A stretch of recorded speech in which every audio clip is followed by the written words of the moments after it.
നമുക്ക് പത്രവിശേഷം ഇന്നത്തെ പത്രങ്ങളിലെ പ്രധാന വാർത്തകൾ എന്താണെന്ന് നോക്കട്ടെ. പത്രങ്ങളുമായി രഞ്ജിത്ത് രാമചന്ദ്രൻ തയ്യാറാണ്. ശരി പ്രദീപ്, ആര്യ, ഏതായാലും പത്രവിശേഷങ്ങളിലേക്ക് നമുക്ക് വളരെ വേഗം കടക്കാം. കാരണം 12ഓളം വാർത്തകൾ വിവിധ പത്രങ്ങളിലായുള്ള മുഖ്യധാര പത്രങ്ങളിലെ 12ഓളം വാർത്തകൾ നമ്മൾ ഉൾപ്പെടുത്തി തന്നെയാണ് പത്രം 18 ആരംഭിക്കുന്നത്. ആദ്യം മനോരമ, മലയാള മനോരമ ഇന്ന് ഈ ഗവർണറും സർക്കാരും തമ്മിലുള്ള അനുനയമായിരുന്നു കഴിഞ്ഞ ദിവസത്തെ വലിയ വാർത്ത. അത് അനുനയ പ്രഖ്യാപനം എന്നുള്ള നയപ്രഖ്യാപന പ്രസംഗത്തെ അനുനയ പ്രഖ്യാപനം എന്ന ക്യാപ്ഷനോടുകൂടിയാണ് അവർ ആദ്യത്തെ പേജിൽ കൃത്യമായി തന്നെ വാർത്ത നൽകിയിരിക്കുന്നത്. 20-നോ 23-നോ നയപ്രഖ്യാപനമുണ്ടാകും. ഗവർണർ സർക്കാർ പോര് അത് അത്തരത്തിൽ മഞ്ഞുരുകുന്നതിന്റെ സൂചനകളും കാണിക്കുന്നുണ്ട്. സഹി ചെറിയാൻ സത്യപ്രതിജ്ഞ, ഗവർണറുടെയും മുഖ്യമന്ത്രിയുടെയും സാന്നിധ്യമൊക്കെ ഫ്രണ്ട് പേജിൽ തന്നെ അവർ പടമായി നൽകിയിട്ടുമുണ്ട്. മറ്റൊരു പ്രധാന വാർത്ത മലയാള മനോരമയുടെ ആദ്യ പേജിൽ തന്നെ ഉള്ളത് വത്തിക്കാനിൽ നിന്ന് ഫാദർ ജിൻഡോ മുരിയൻ കിരിച്ചിറയിൽ എഴുതിയ വാർത്തയാണ്. ബെനഡിക്റ്റ് മാർപ്പാപ്പയ്ക്ക് പ്രാർത്ഥനകളോടെ ഇന്ന് വിട എന്നുള്ള പ്രധാനപ്പെട്ട വാർത്തയാണ്. കബറടക്ക ശുശ്രൂഷയ്ക്ക് ഫ്രാൻസിസ് മാർപ്പാപ്പ നേതൃത്വം നൽകും എന്ന വാർത്തയുമുണ്ട്. ഉച്ചയ്ക്ക് 1:30 മണി മുതൽ ഈ ചടങ്ങ് ആരംഭിക്കുന്ന വാർത്തയും നൽകിയിട്ടുണ്ട്. മറ്റൊന്ന് ഈ മരുന്ന് വിതരണം, അത് ജയൻ മേനോൻ കോഴിക്കോട്ട് നിന്ന് റിപ്പോർട്ട് ചെയ്തിരിക്കുന്നത്. സംസ്ഥാനത്തെ കേരള മെഡിക്കൽ സർവീസ് കോർപ്പറേഷന് തലപ്പത്ത അടിക്കടിയുള്ള മാറ്റങ്ങളെ തുടർന്ന് ഈ സംസ്ഥാനം മരുന്നുക്ഷാമത്തിലേക്ക് എന്ന വളരെ പ്രധാനപ്പെട്ട ഒരു എക്സ്ക്ലൂസീവ് വാർത്തയാണ്.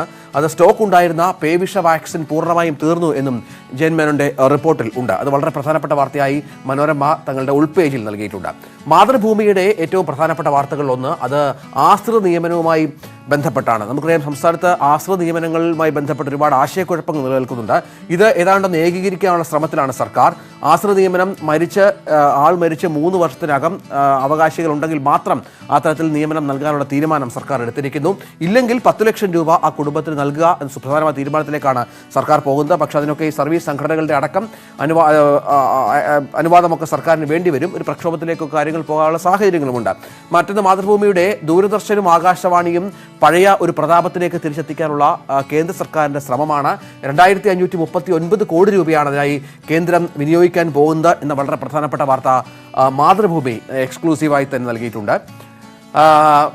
ഒപ്പം മാതൃഭൂമിയുടെ മറ്റൊരു പ്രധാന വാർത്ത യുവജനങ്ങൾക്ക് 50% പ്രാതിനിധ്യം നൽകും കോൺഗ്രസിൽ എന്ന വളരെ പ്രധാനപ്പെട്ട ഒരു വാർത്തയും മാതൃഭൂമി തങ്ങളുടെ ഉൾപേജിൽ പ്രകാശൻ പുതിയട്ടി ന്യൂഡൽഹി ലേഖകൻ നൽകിയിട്ടുണ്ട്. കോൺഗ്രസ് ബീറ്റ് നോക്കുന്ന ലേഖകനാണ് പ്രകാശൻ.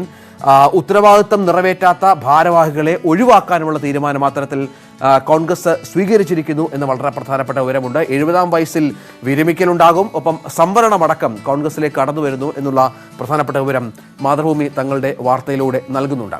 കേരള കൗമുദിയുടെ വാർത്തയിലേക്ക് പോയാൽ തൃക്കാക്കരയിൽ 200 കോടി രൂപയാണ് 2 ദമ്പതികൾ ഓഹരി നിക്ഷേപം എന്ന പേരിൽ തട്ടിച്ചത്.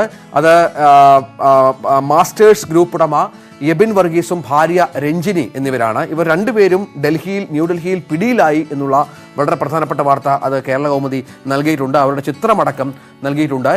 200 കോടിയാണ് വിവിധ ആളുകളിൽ നിന്ന് അവർ തട്ടിച്ചത് എന്ന വളരെ പ്രധാനപ്പെട്ട വിവരവും ആ വാർത്തയിൽ ഉൾപ്പെടുത്തിയിരിക്കുന്നു. മറ്റൊന്ന് പാകിസ്ഥാനിലെ സാമ്പത്തിക പ്രതിസന്ധി അത് രൂക്ഷമാകുന്ന വാർത്തകൾ കഴിഞ്ഞ കുറേ ദിവസമായി ഉണ്ട്. അവിടെ അവരുടെ പാകിസ്ഥാനി രൂപയുടെ വിലയൊക്കെ വല്ലാതെ താഴുന്നുണ്ട്. സാമ്പത്തിക പ്രതിസന്ധി അങ്ങോട്ടേക്ക് വ്യാപിക്കുന്നതിൻ്റെ പശ്ചാത്തലത്തിൽ മാളുകൾ നേരത്തെ അടയ്ക്കും എന്നുള്ള തീരുമാനം സർക്കാർ തീരുമാനിച്ചിരിക്കുന്നു എന്നുള്ളതാണ്.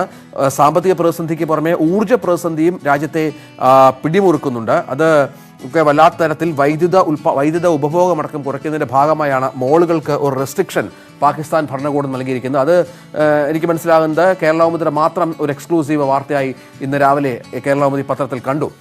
ദേശാഭിമാനിയിലേക്ക് പോയാൽ മറ്റൊരു പ്രധാനപ്പെട്ട പത്രമായ ദേശാഭിമാനിയിൽ മഹാരാഷ്ട്ര വൈദ്യുതി പ്രക്ഷോഭമാണ് അവർ വലിയ ഒരു വാർത്തയായി നൽകിയിരിക്കുന്നത്. മുട്ടുമടക്കി എന്ന ക്യാപ്ഷൻ കണ്ടപ്പോൾ ആദ്യം കേരളത്തിലെ ഏതെങ്കിലും ഗവർണറുമായി ബന്ധപ്പെട്ട വാർത്തയാണ് നമ്മൾ വിചാരിക്കും. പക്ഷേ ഇത് മഹാരാഷ്ട്രയിൽ സ്വകാര്യവൽക്കരണത്തിൽ നിന്ന് പിന്മാറും എന്ന സർക്കാർ ഉപമുഖ്യമന്ത്രിയുടെ പ്രഖ്യാപനം, ദേവേന്ദ്ര ഫട്നാവിസിന്റെ പ്രഖ്യാപനം, അതാണ് വലിയ വാർത്തയായി 1-ാം പേജിൽ തന്നെ ദേശാഭിമാനി നൽകിയിരിക്കുന്നത്. അതിൽ വളരെ വലിയ പ്രക്ഷോഭം ട്രേഡ് യൂണിയനുകൾ നടത്തിയിരുന്നു. അതിൻ്റെ സാഹചര്യത്തിലാണ് ഇത്തരത്തിലുള്ള ഒരു മുട്ടുമടക്കലിലെ കാര്യങ്ങൾ എത്തിയത് എന്ന് ദേശാഭിമാനി ആദ്യത്തെ പേജിൽ റിപ്പോർട്ട് ചെയ്യുന്നുണ്ട്. മറ്റൊരു വാർത്ത ഈ കഴിഞ്ഞ ദിവസം സജി ചെറിയാൻ സത്യപ്രതിജ്ഞയുമായി ബന്ധപ്പെട്ട് ഗവർണറും മുഖ്യമന്ത്രിയുമായി സംസാരിച്ചിരുന്നു. ഗവർണറുടെ വാക്കുകൾ അല്പം ഗൗരവത്തിലായിരുന്നു. അത് മാധ്യമങ്ങൾ പലതരത്തിൽ വ്യാഖ്യാനിച്ചു. പ്രധാനപ്പെട്ട മാധ്യമങ്ങളൊക്കെ 2-3 രീതിയിലാണ് അതിനെ കൊണ്ടുപോയത്. ഒന്ന്, മധുരം നൽകുന്ന കാര്യമാണ് ഗവർണർ പറഞ്ഞത് എന്ന് പറഞ്ഞു. മറ്റൊന്ന്, ഈ പറഞ്ഞതുപോലെ സജി ചെറിയാൻ്റെ പ്രസംഗം അതുമായി ബന്ധപ്പെട്ട വിശദാംശങ്ങൾ എത്രയും പെട്ടെന്ന് ഞങ്ങൾക്ക് ലഭിക്കണം, തൻ്റെ രാജ്ഭവൻ ലഭിക്കണം എന്ന ആവശ്യം ഉന്നയിച്ചു എന്ന് പറഞ്ഞു. ദേശാഭിമാനി അതിനെ വളരെ കൃത്യമായി പറഞ്ഞിരിക്കുന്ന മധുരത്തെ ബോംബാക്കി മാധ്യമങ്ങൾ എന്നുള്ളതാണ്. കാരണം കാശ്മീരിൽ നിന്ന് കൊണ്ടുവന്ന മിഠായി തരാം എന്ന് ഗവർണർ പറഞ്ഞതിനെ അത് മറ്റൊരു തരത്തിൽ വ്യാഖ്യാനിച്ചു മാധ്യമങ്ങൾ. അത് സജി ചെറിയാനെതിരെയുള്ള ഒരു വാർത്തയാക്കി എന്ന തലക്കെട്ടോടുകൂടി മധുരത്തെ ബോംബാക്കി. അതൊരു വിയോജിപ്പ കാണിച്ചതല്ല, ഗവർണറുടെ മധുര സ്വരമായിരുന്നു എന്നാണ് ദേശാഭിമാനി അക്കാര്യത്തിൽ വ്യാഖ്യാനിച്ചിരിക്കുന്നത്. അത് വളരെ പ്രധാനപ്പെട്ട ഒരു വാർത്തയായി അവർ നൽകിയിട്ടുണ്ട്. മറ്റൊന്ന്, ദ ഹിന്ദുവിൻ്റെ പ്രധാനപ്പെട്ട വാർത്തയിൽ ഒന്ന്, BJP aims to secure majority in MCD standing committee. നമുക്കറിയാം, ഡൽഹി മുനിസിപ്പൽ കോർപ്പറേഷനിൽ അവിടെ മേയറെ തിരഞ്ഞെടുക്കാനുള്ള തെരഞ്ഞെടുപ്പ് നാളെയാണ്. BJPക്ക് ഭൂരിപക്ഷമില്ല, ആം ആദ്മി പാർട്ടിക്കാണ് അവിടെ ഏറ്റവും കൂടുതൽ സീറ്റുകൾ ലഭ്യമായിരിക്കുന്നത്. പക്ഷേ BJP നേരത്തെ പഞ്ചാബിലൊക്കെ സംഭവിച്ചതുപോലെ തങ്ങളുടെ മേയറെ തിരഞ്ഞെടുക്കാനായി മത്സര രംഗത്ത് ഏതായാലുമുണ്ട്. ആം ആദ്മിയിൽ നിന്ന് ചില്ലറ പിന്തുണകൾ ലഭിക്കും എന്ന ഒരു പ്രതീക്ഷ BJPക്കുണ്ട്.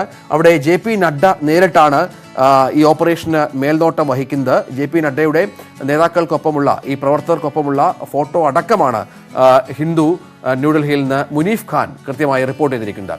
മറ്റൊരു ഹിന്ദുവിൻ്റെ എക്സ്ക്ലൂസീവ് വാർത്ത, Silent Valley bird species numbered goes up to 171. 175ലേക്ക് സൈലന്റ് വാലി ഉദ്യാനത്തിലെ സംരക്ഷണ കേന്ദ്രത്തിലെ പക്ഷികളുടെ വിവിധ തരത്തിലുള്ള പക്ഷികളുടെ സ്പീഷീസ് അത് ഉയർന്നിരിക്കുന്നു എന്ന വളരെ പ്രധാനപ്പെട്ട ഒന്നാണ്. കഴിഞ്ഞ ലാസ്റ്റ് വീക്ക് ഓഫ് ഡിസംബറിൽ 141 ആയിരുന്നു. പക്ഷേ ഇപ്പോൾ 17 എണ്ണത്തെ കൂടുതലായി കണ്ടെത്തിയിരിക്കുന്നു. അതടക്കം ഇപ്പോൾ 175 species of birds have been spotted എന്നുള്ളതാണ് വളരെ പ്രധാനപ്പെട്ട വാർത്ത. ഈ ഡിസംബർ 27, 28, 29 എന്നീ തീയതികളിൽ നടന്ന സർവേയുടെ ഫലമാണ് ഇപ്പോൾ ഇത്തരത്തിൽ ദ ഹിന്ദു റിപ്പോർട്ട് ചെയ്തിരിക്കുന്നത്. അതാണ് പത്രവിശേഷം. ഇങ്ങനെ നിരവധിയായ വാർത്തകൾ പത്രങ്ങളിൽ ഇന്നുണ്ട്. ഒരു ദിവസം മുഴുവൻ ഇരുന്ന് വായിച്ചാലും തീരാത്ത തരത്തിലുള്ള വിശേഷങ്ങളാണ് നമ്മുടെ പത്രങ്ങളിലൊക്കെ ഉള്ളത്. Back to Pradeep and Arya.